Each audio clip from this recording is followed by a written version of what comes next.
Ay, may naisip lang ako. Pag mahina ka kumain, sasabihin sa'yo, ay, kaya ka pala hindi tumataba kasi mabagal kang kumain. Pag marami kang kakainin, sasabihin sa'yo, ay, ang sarap-sarap pa naman ang kain mo. Kaya ka pala tumataba. Eh di wow. Di ba guys? Sino nakarelate dyan? Comment dyan sa baba.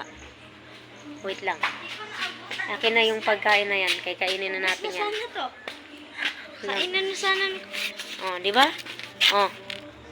Muntik na akong maubusan. Kaya,